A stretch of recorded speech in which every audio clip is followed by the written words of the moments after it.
Hi guys, Jason Smith here, down at Bury Golf Range in Suffolk, and part 2 of the Mizuno 919 Marathon continues.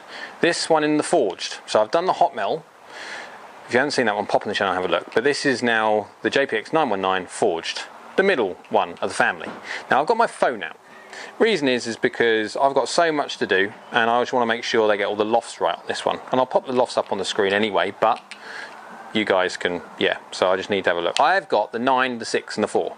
And the 9 is 40 degrees, the 6 is 28, and then the 4 is just ridiculous, 22. Bear in mind, I don't use 4 irons. Haven't used a 4 iron in a long while. I use hybrids. So I'm not quite sure necessarily when it comes to the testing side what I'm even going to do when it comes to this. Anyway, so 9 iron. 6 iron, 4 iron. They basically look nearly identical, apart from less loft, apart from when it comes into this 9. So you've got 6 iron and the 4, they've got that kind of that classic in the old 900, they have got that little undercut cavity. In the 9, it's gone, and the wedge, it'll be gone. I'm thinking it'll be 8, it'll be gone, and the 7 it'll still be there like it does before. But it's a graduated idea of when it comes to the scoring clubs, what people call the scoring clubs, in like the 8s and the 9s and the pitching wedges. They haven't got that requirement for that little pocket, which does give a little bit more of an explosive nature to the face. It allows the face to flex a bit more, but this obviously for consistency, that's what it's down there for. They look very, very, very similar as such to the old ones. You can always tell that it is a reincarnation of the 900. However, Mizuno have never made a bad looking iron, and they've done it again. This thing looks lovely, and it does look lovely. I cannot fault how they've designed this to look. This is designed for one, well, so it's like not for one thing, but when this is sitting on the shelf in store, there is lots of lovely shiny chromy bits. Now the head is matte, so it's very, very similar to like what the 900 from last year, or the Pings, obviously all matte, that kind of finish. There's no chrome, but then if you want chrome, that's more down the MP route, etc. But this looks gorgeous, absolutely gorgeous. Now again, when it comes to the tech, the design of this head, I am not going to go into massive long detail. I will most probably do another video externally to this, whether it would be a stream, I'll do a live stream possibly, or another video talking about all the tech, because in this 2 years since Mizuno have had the 900, they have been working very, very hard to see if they can make the most complicated, most complex, most highest performing club they possibly can, and they have done it. Yes, the marketing gump for this is extensive, so what we'll have to do is at a later date, because it's going to go on forever. But let's suffice to say, every bit of technology on this is designed to do one thing. The face is thinner and definitely off center, so off center hits are more forgiving. The face flexes more. There is more weight distributed in areas low and far back to increase MOI, blah, blah, blah, resistance to twist, forgiveness for your guys. Yep, that's what it means basically. So without going into too much detail, they've tried as best they can do to make it as good as they can. There you go. That saved a half an hour video in about 10 seconds. But right, so when it comes to that, it looks great. Design, there's plenty in there. Right, feel. Well, I was hitting this before, not my real ones. I'll do that in a little bit after this video. Get tired. I was hitting a few. I'll pop it on the screen so you can see, with on the simulator on. And feel-wise, okay, this has got a difference. When it comes to the hot metals, they were the 4140 chromoly, chromium molybdenum blend.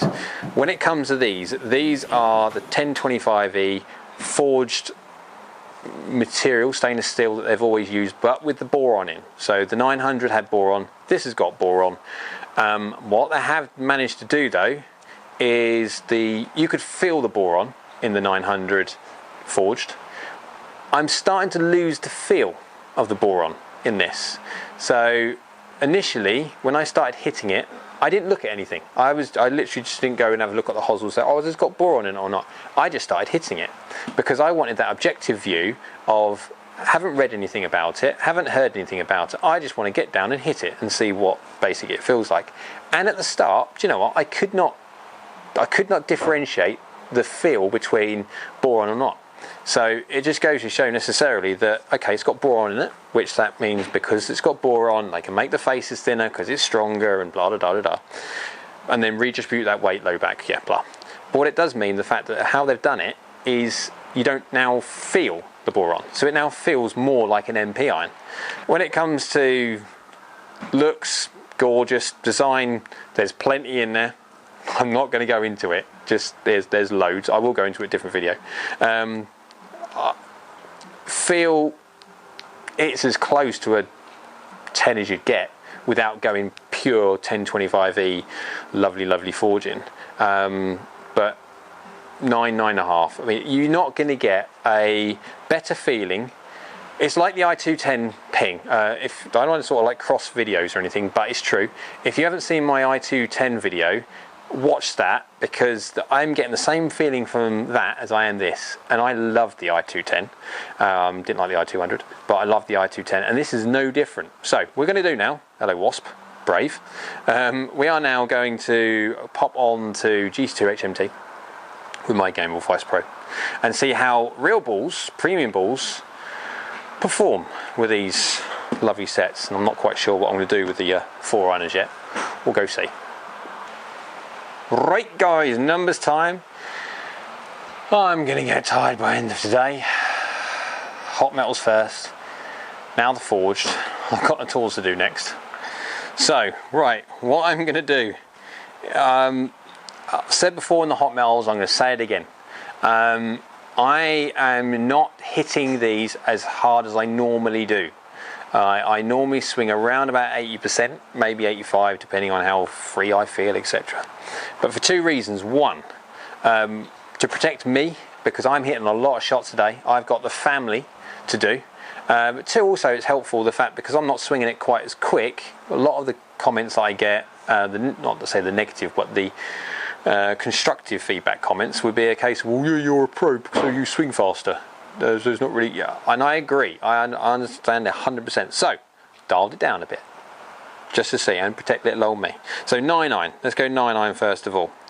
Now, I don't know if you can remember back in the days of the 900 Forge. What I was surprised about is how low it was flighting. That was my biggest bugbear with the 900 Forged. Let's see what happens with these. Now I've got 9, 6, and 4.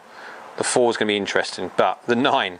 Ball speed first of all, 105, launching 21.2, average 0, but then drawing off. 7655 spin from a 9. Yeah, it's alright, but that's more like an old C, like an 8, but yeah, we'll go into that. 29 peak height. Again, when it's those kind of clubs, I don't flight my wedges as such, or my scoring irons massively high. Peaking high at 29.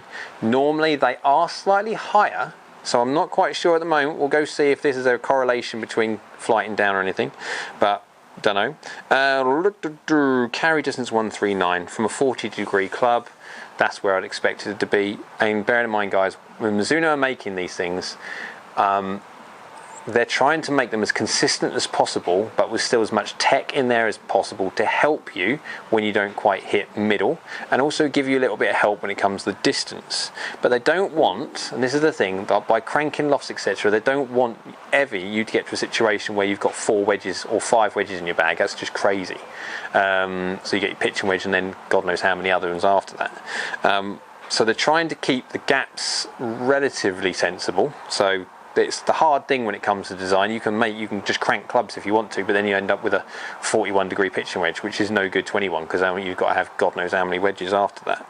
But carry 139, a little bit left. Now all my shots here, all my shots went either bang on target or slightly left.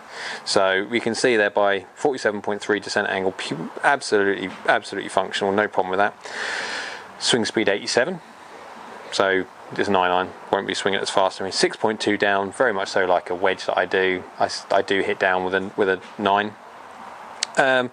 Path out to the right, but then face slightly over closing, 1 degree on the lie, which is not a lot at all. 31.1 degrees of dynamic loft delivered. It's a 40-degree club, so that means I am basically de-lofting it by 9. So that's then launching at 21. See, ball dynamics, club dynamics, a bit different. 1 mil hill, 4 mil low. If you look at the strikes though, I had one weird one out to the toe. Where's that one? Let's see if we can find that one. Is that 6 mil there? That's the one there. Yeah, so you can see there the strikes though, I moved around a little bit, but I was more, rather than heel and toe, I was more up and down. But I had one there, 1 mil hill, 13 mil low. God, dear me, how far did that go? Do you know what? I'll tell you what, this is, and I haven't looked at this, because I've only literally just done it, so I'm coming out here raw. I am really surprised, considering all my different strikes, and they do move about a bit, they're not bang on. What's my furthest one? 144 when it went left, and I had another one 143 when it went left, so you get that pulley left one, that's a normal.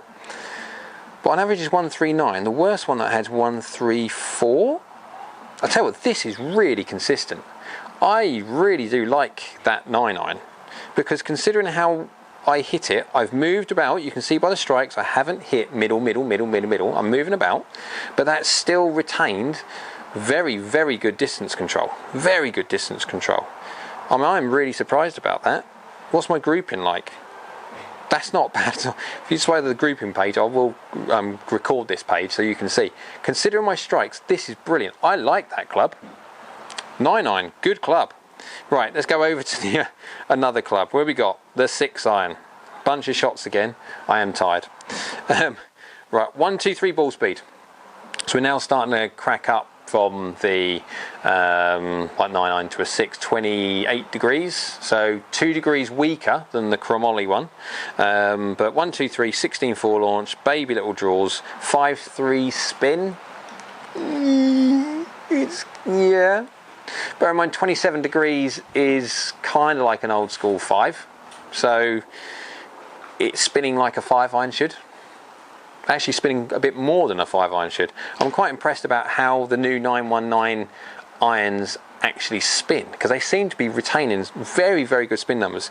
Up there 32 peak height, and then 177 in total. Now it's not the longest dog out there, bearing in mind, but I am not swinging. Remember, if you're going to try and compare these against some of my other videos, I'm not swinging this at full out normal speed, because I'm protecting me and also giving you an idea of what happens when you guys swing it, rather than somebody like me who swings it faster.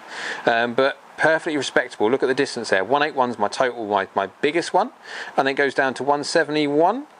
I mean, that's 10 yards of all those shots. All those shots. Look at the club data. Yeah, 91 miles an hour. I'm dropping 3 or so miles an hour that I have done. Down 4 degrees, little baby draw pass with face to pass, 0-0 strike on average. But look, that's not 0-0 on average. Well, it is, but it's not when you look at all the gross amounts. And I'm really, really happy that with all those strikes, because they do differ, how well this thing is doing. I am really impressed with that. What's the old flights like? Let's have a look at the flights. Oh, let's get on to there. Okay, they go left, go right a little bit. Not a lot, but they do go, considering it's going out there near 180 yards. My worst one is 13 left, had a 10 left, but then my worst one right is 7.3. Yeah, that's good. 180 yards, I'd take that all day long. But if you look at the dispersion ring is round that way, so my miss is left and right, not front to back. Again, 6-iron, I like this club, I do. 4-iron, the world's most pointless club for me. 22 degrees of worthlessness, because I just do not produce enough height to make any 4-iron functional. So I have done the first lot of shots I done with my normal 4-iron or normal swing, realised that this is just not working at all, and then after that I tried to then pop it up. I tried to increase it. Let's see if we can try and get launch up a little bit. Let's see if we can start getting descent angle functional. Yeah, so I'm pushing the ball further up in the stance and literally trying to hit it high. So you see the first lot of shots, you can see there that it sort of goes like 120, one high 120s, so one poor shot. But you can see the peak heights there, they go distinctly different from 24, 26, 21, poor hit, 24, 26, yeah. Then the next shots, I go 34, 35, 29, not quite hit right, 33, 33, 36. So I'm trying to hit it up. The problem is, this is the interesting bit. For me, hence the reason why I do not use a 4-iron is because of this reason. One, if I hit it at target, if I want to hit target, it doesn't go high enough. So it's going to hit the ground and just fly on. It's not going to be functional at all. I cannot control distance. When I try to hit it higher, so I can get a descent angle which is steep enough to stop it on the green, I then introduce this very interesting thing that I have of hitting it off the planet right. And you can see that. So my first shot from after my 24, right, I go to 34, which was 7 right, which is fine. I then hit my next shot, 35 peak height, but it's gone 23 yards right. 23 yards right. And then it goes, I overcompensate slightly by going 6 yards left, then 8 yards right, which is fine, then 17, and then 22. You can see, so doing what I need to do to try and make this 4-iron functional is just pointless, absolutely pointless. I can get the ball going out there quite a long way, yeah, like 200 yards carry nearly, but I need to be hitting target. So for me, and this is why you guys have to test, because for me, the 4-iron is completely pointless, absolutely pointless. If we look at club head data, you can see there that by me hitting my normal shot, I'm not quite swinging as fast, and as soon as I start pushing the ball position further forward and start not hitting down so much, you can see there that on the odd occasion when it starts there, I was going like an average of 3 down, something like that, and then straight away I'm going to 1s to 0s, trying to pick it off the surface, displaying more dynamic loft. You can see the dynamic loft goes up because I'm trying to hit it up. It's just not functional for me whatsoever. I just don't like the 4-iron. I hate it. I'm not saying that no one is going to enjoy the 4-iron. I'm just saying that I just do not like a 4-iron. I do not know. Well, I would never use it. I would never ever use a 4-iron. You guys may differ. Anyway, so from the performance of it, I would have to give on a whole. Let's take the 4-iron out of the equation. On a whole, it's brilliant. The consistency of it, the straightness of it. I mean, both the 919 hot metal and the 919 forged have been very, very straight and very, very consistent. I mean, I've got the tools to do next, so I'm kind of looking forward to doing that. I should have kind of done that at the start when I'm fresh, rather than being knackered after hitting loads of shots, and now I've got to go to the one that you've got to strike well. But the forged, yes, by all means, I would definitely give that a go. Definitely try that. Feels lovely, looks lovely. Performs great. There's lots and lots of tech in there that I will go into a completely different video over, because it's just crazy long. But yeah, hope you liked the video. So this gives you an idea of how different lofts may work. I'm not going to do on-course testing with this. I have done a video why I don't do on-course testing. If you haven't seen that one, pop on my channel, scroll down. It was a live stream, I think it was. It gives the reasons why I do not do on-course testing. Have a look on there if you want to. Might put it up on here anyway. But anyway, hope you liked the video. If you did, click that little like button below. Comment below with what you would like me to do compare-wise, 919 against something else, whatever it be. Don't forget to click the old subscribe button. I'm going to whack it down the side of me over here, and the little bell icon to make sure you get notified when I pop something else up on the channel. So hope you liked it, and we'll see you again for possibly the 919 doors.